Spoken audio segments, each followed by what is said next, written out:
This is You've Already Been Hacked, recorded on 7 March 2026. Welcome back to You've Already Been Hacked. This week, there's a lot going on in the world, and it'd be okay if cyber was not your priority, but it still is mine and the Cowboys. So, Cyber Cowboy, how are you doing this week? I am tired but doing well. I got to teach another class last week Very to good. some very smart individuals and did a interview about cyber on a lunar station, Oh, how which did I that go? found fascinating. Um, it went well. I covered topics that I knew would be important, and he even hit me with one I hadn't thought about previously, and we had good discussion on that. So look Excellent. forward to that coming out. That's excellent. Yeah, How was your week? long, but it ended with some interesting uh, primary work news that I'm still attempting to process. Don't worry, Professor Cyber is still here, not going anywhere. That's fine. And I'm not willing to make that announcement yet because I think the internal mechanisms have to be fired before stuff actually happens. Yeah, it's I'm glad I'm going on a little vacation time this coming week because it's going to be more like a sabbatical than a vacation. Because when I come back, Ben, it's gonna be taking a 4-cylinder and turning it into a V8, basically. Yeah, it's gonna be a good time. uh, All right, with that said, let's get straight to the news. In our top story, Google Threat Intelligence warns enterprise systems are increasingly targeted by zero-day attacks. Excuse me. Google's Threat Intelligence Group has issued a critical alert that enterprise systems are facing unprecedented targeting from zero-day exploits. The report highlights sophisticated attack chains that bypass traditional security measures, affecting organizations across healthcare, finance, and government sectors. This represents a significant escalation in the threat landscape, with attackers leveraging previously unknown vulnerabilities to gain unauthorized access to critical infrastructure. This matters because it's a game changer for enterprise security. While zero days have always existed, they are among the most dangerous because there is no patch available for when they strike. Organizations assume breach and implement zero trust architectures immediately when they are aware that this has happened, or at least they should be. The concentration of these attacks on enterprise systems means that CISOs and security teams need to prioritize threat hunting, network segmentation, and advanced endpoint detection systems. And this is really happening more and more now because of the advent of generative AI. They are, if you're able to have a model that is unrestricted or uncensored, or able to convince a frontier model that you're not doing something for an illegitimate purpose, the amount of stuff they're able to find that's compromisable is just dwarfing that of which anyone has been able to do previously. It's kind of frightening. What you can or should be doing right now about this? Well, right now, immediately, you should be reviewing endpoint detection and response capabilities within your organization. Within a week, maybe conduct a vulnerability assessment focusing on internet-facing systems, and then ongoing, implement zero trust principles, as we always say you should, and invest in threat intelligence feeds and proactive threat hunting. Make sure you share this with your board and your executive team. This is a C-suite level concern. Cowboy? hey, look at that. I just taught a threat hunting class. So how relevant? Yes. Apropos.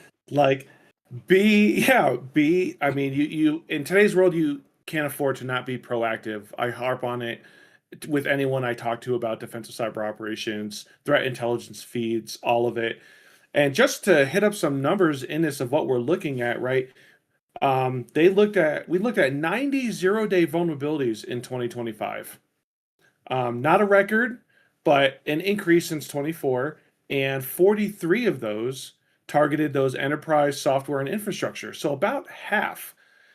And then operating systems are still the most targeted category. 44% of all the zero-day vulnerabilities saw this exploitation being hit. And then 15 mobile-related zero days. So those are up from 9 in 2024. So we've always said that you can't protect from zero days because you don't know they're there, but you can take steps that significantly reduce and partially mitigate, what happens to your exposure when the zero days do hit. So please listen to us. Just a little bit. We We're trying. we know We're what we're trying. talking about. Help us Oh, help you. help us help you. Yes. Um, that's good. Keep some of those stats available because we're going to bring this up again here in just another story. But let's hit something else first. So, uh, Google also has said that spyware makers and China-linked groups are dominating zero-day attacks. So we have a lot of zero-day related stories this week, folks. Google's annual security report reveals that commercial spyware vendors and state-sponsored Chinese, or at least Chinese-attributed hacking groups exploited the majority of zero-day vulnerabilities discovered in 2025. The findings expose how nation state actors and private surveillance companies have formed a dangerous partnership to target journalists, activists, and government officials with sophisticated malware that exploits previously unknown software flaws before the vendors can patch them. This matters because it isn't just about governments anymore. Commercial spyware is increasingly available on the open market now. Whether or not that's white, black, or red, that's a different thing altogether, but on the open market nonetheless. And these tools are being used against businesses, lawyers, healthcare providers, basically anyone with valuable data. If you handle sensitive client information, intellectual property, or property research, you're a potential target. The China linked activity also shows coordinated efforts to steal technology and trade secrets at an industrial scale. So, what can or should you be doing about this right now? We'll assume your communications may be monitored if you work in a high value sector. Implement end to end encrypted messaging for sensitive conversations. Use hardware security keys instead of just SMS based 2FA if you have 2FA implemented at all. I hope you do. Segment networks to isolate research and development systems, and consider threat intelligence subscriptions that track nation state TTPs. If you're a journalist or an advocate, consult with security organizations specializing in digital safety. All not good. Cowboy? Yeah, I mean, security and network devices were the hardest hit of all of that. 21 of the 90 enterprise-related zero days. 14 of those affected edge devices like your routers, switches, and gateways, right? Um, it continues to showcase a shift, an indicator in attackers shifting their priorities, right? So we talked about EDRs a little bit here in the podcast and others, but you need to be implementing NDRs, right? Your network detect and Yeah. response to Yeah. look Good at point. your traffic monitoring. And if you have the ability, XDRs, which you put on all of it, networks, endpoints, Yep. cloud, apps. It brings all of the data of your entire network together into one good seam that hopefully you have, whether it's external or part of the XDR package, it doesn't matter. That is by far the best way to understand what is happening within your network, especially if you're a major commercial enterprise vendor. Like, you should be investing in XDR technology. Yeah. Yeah. I fully agree with you on that. Um, it's just really astounding what's happening of late. Especially like I said in our first story, right? Zero days are becoming normal, if that's even a word I want to put on them. So if we're not doing what we can do to really, um, uh, if we're not doing what we can do at every level of our tech stack to mitigate a zero day from impacting us, we're already going to be behind, and it's only going to get far worse as time goes forward with with the advent of everything that's going on in generative AI and LLMs and exploitation crafting and all that sort of stuff because of that, right? So one of the things that's said a lot and we see a lot in industry right now is that software engineers are a endangered species because of generative AI. Well, yeah, but that's not just for the good things, it's the bad things too, and this is, I think this keys on that. So, I agree, get your stack in order rapidly if it's not.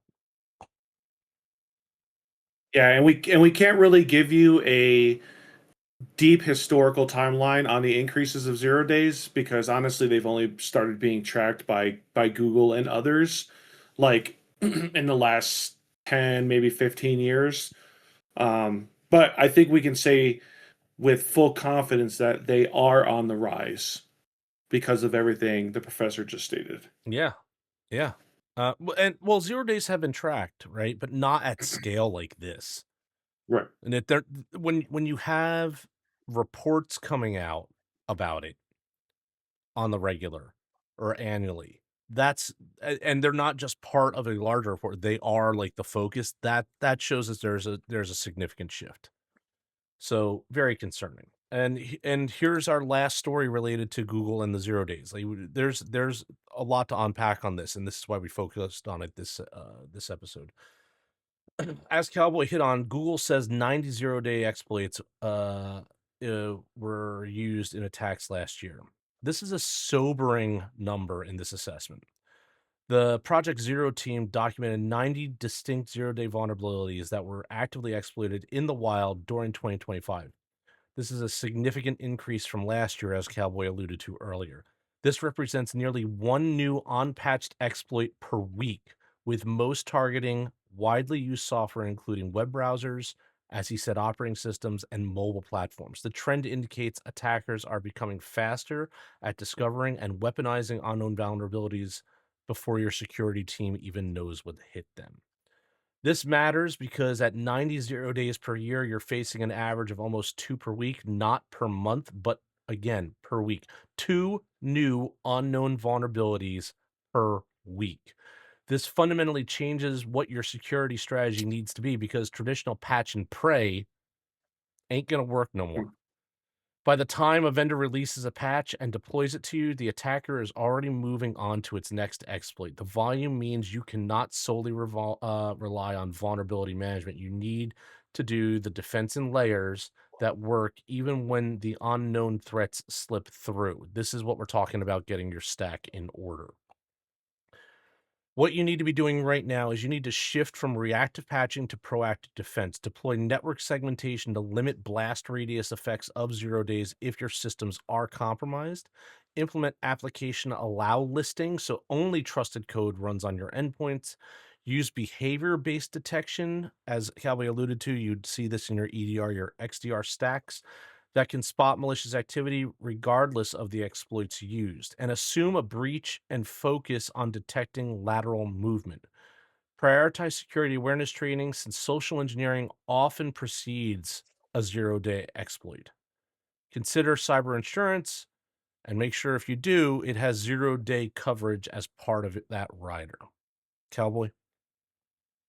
Boy, I will admit, shout out to you know who for helping us with these stories. Oh, yeah. Because I'll admit I didn't even read this, and I said half of it in what I think is important, right? Because it is, and I will admit I'm very ignorant when it comes to cyber insurance, but I wonder what adding 0 day coverage costs. It can't be a pretty number. But check this out: the average price to sell a 0 day exploit, it ranges, right? It depends on how good it is and everything else. But generally is between 40 to $160,000. Crazy. With vulnerabilities in operating systems fetching higher, even up to the millions. So let's just pretend, right? We'll average out to 120,000 per 0 day. That's $10.8 million In just of software sales, right? For the just exploit. Yeah. Yep, right. And that's probably way underbid, right? And we talked about the cost of doing business, but that is two a week is a little bit mind-boggling. Like, Yeah. I think I've said it before, as someone who came from an offensive cyber viewpoint, I feel really bad for our defenders because you are constantly playing catch up, constantly on the defensive, not to use a terrible pun like that, but they're really behind the 8 ball, something fierce, and C-suite, and they need all the help they can get. So, any of you that are C-suite level or can make an positive impact to these defenders, like, please do, because it's just gonna get worse. Yeah, we always talk about how like an attacker only needs to be right once and the defender needs to be right all of the time. Mhm. The deck is stacked far worse now than it has ever been before. And like I said earlier, my concern is this is only going to get worse. This is Pandora's box wide open. It is not going to get better. Um, Even if you exist with a tech stack in your XDR, let's say your XDR has generative AI on it, you're now going to be using AI to fight AI. And that's just a cat and mouse game. That's just who's got the better model and the better prompting and all that sort of silliness, right? That's going to just make that more competitive. Um, yeah, I don't see a long term positive outcome out of this. I have great empathy for our defensive cyber teams at this point. It's a rough go. It's a real rough go. It is. So show them love. Don't see these attacks and think the worst of them. They're doing their best. But like you said, that's a key point, right? The attacker has to be right one time. One time. The defender has to be right 100% of the time, and Right. that's arguably not fair. No, it's not fair, but it's accurate in the sense that like the attacker has to get lucky, essentially, right? To be Mhm. successful.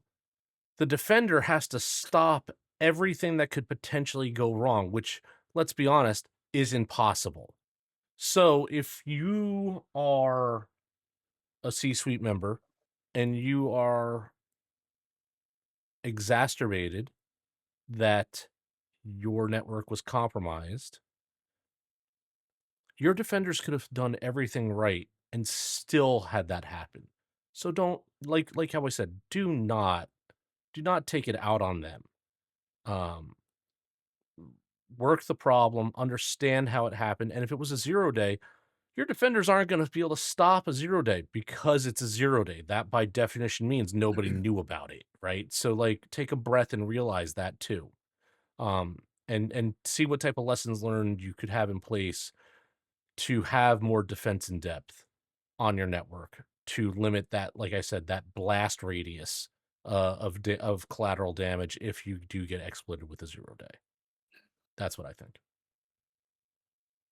Hold on.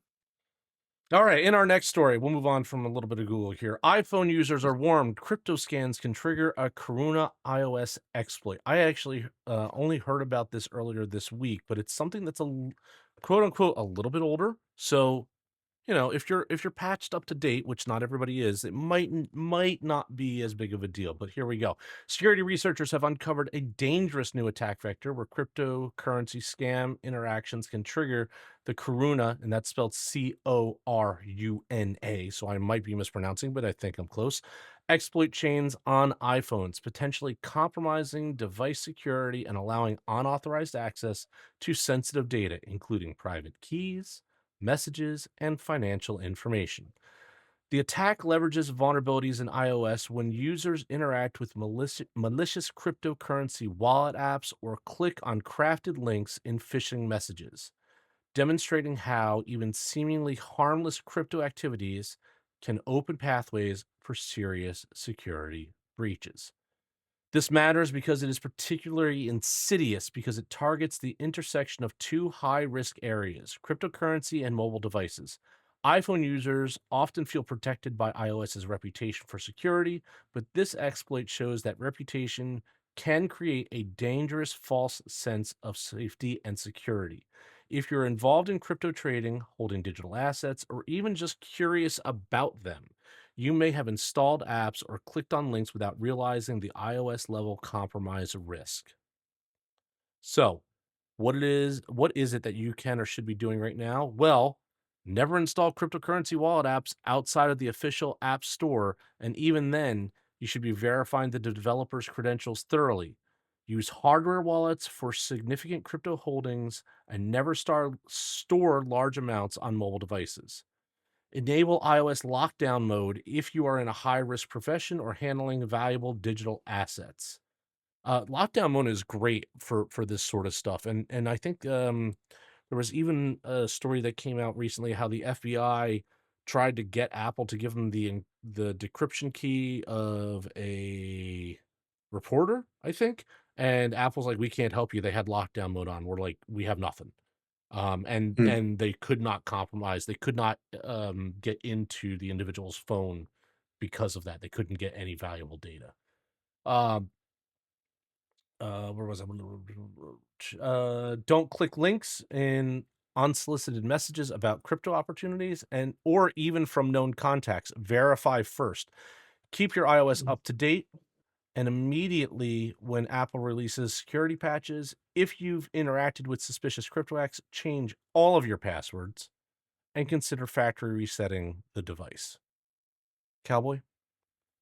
Boy, there is a lot on this, right? So it has been attributed to UNC 6691, which is a known Chinese threat actor group. This thing, I don't I think lost it my goes spot. after, though, the most current version of iOS, does it? I think No, iOS no, 26 is good. I think it was at 18 or earlier, if I remember right.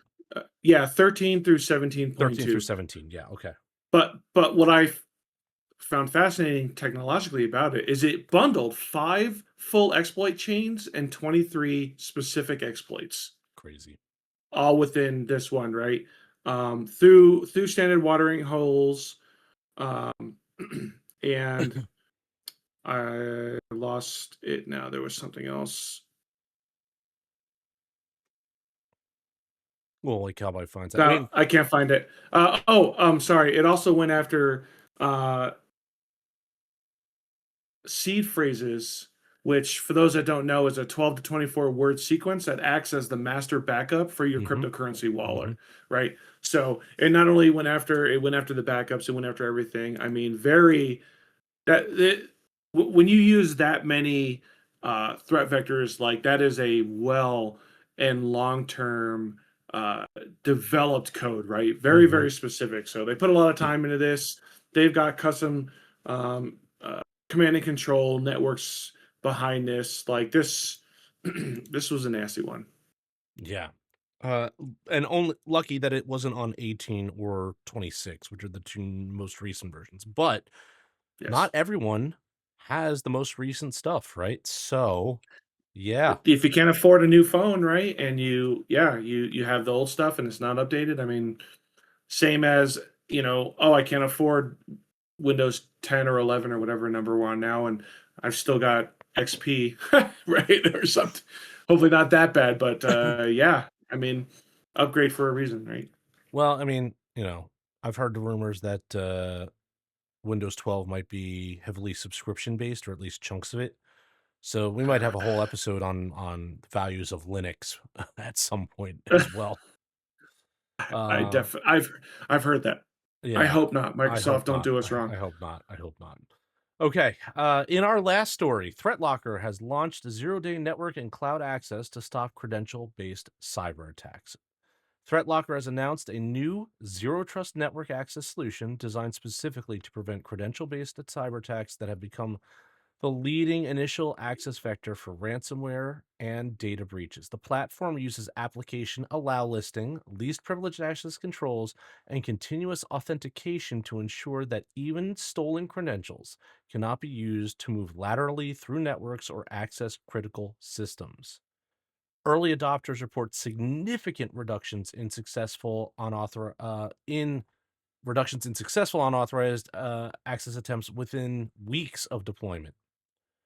This matters because credential theft is now the primary way attackers get into your network. They're stealing passwords, harvesting your MFA tokens, and hijacking your sessions. Then they're inside your perimeter with legitimate looking credentials. Traditional security assumes that if you're someone with a valid credential, you belong there. The assumption is dead. Every breach story you hear about ransomware or data theft likely started with compromised credentials, not sophisticated zero-day exploits, except for the 90 we just talked about. What you should or could be doing about this is implement zero trust principles immediately if you haven't. Cowboy, we harp on zero trust, I think, literally every episode at this point. Deploy solutions that enforce least privilege, so even if credentials are stolen, attackers can only access what that specific user account can get to.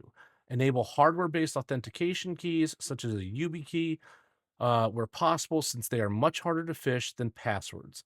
Use conditional access policies that block logins from unusual locations or devices.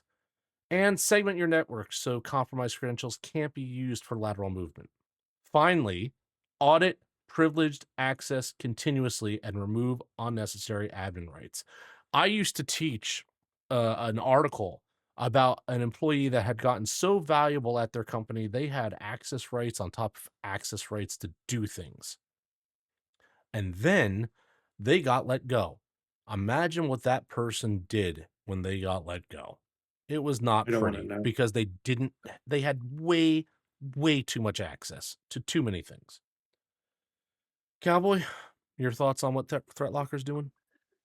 Yeah, I mean, that's fantastic. We've said credential theft is one of the top avenues to gaining access and moving laterally, and so to be able to have a system that could significantly reduce that threat environment is huge. And you're right, we do harp on zero trust. It's not. I hate when people get like pissy about new stuff and they just go, "Oh, it's just today's buzzword." Like, maybe sometimes, but also sometimes it's actually just a real thing you need to take into consideration.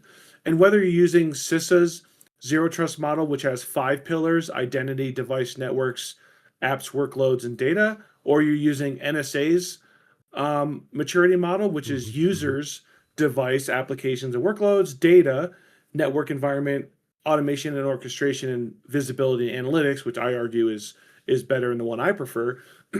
It's there for a reason, and again, it's a large, daunting task to implement zero trust. Mm-hmm. Don't use that as an excuse not to do it. Find the best bang for the buck, right? Get after parts of it. Take a bite at a time and work toward it, and over time improve your maturity model. And there's no excuse for not doing it. And if you get breached and they can just move all over your network and pwn you, I don't feel that bad for you. Yeah. If you didn't take the steps. Yeah. It took Google 4 years to move to a zero trust architecture when they decided to move. So don't feel bad if it takes you some time to get there, right? It's really, really important to do that at scale and to have stuff as locked down as you can with that layering. Yeah, 100% agree. Okay, Cowboy, what else you got for us tonight? Okay, because we have famously discussed Patch Tuesday so many times.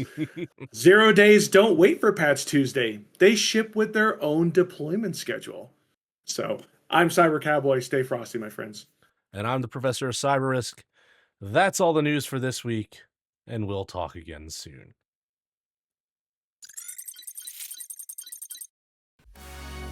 If you like this podcast, share it with your colleagues and friends. Your support is how we are able to continue to make this content. Thank you.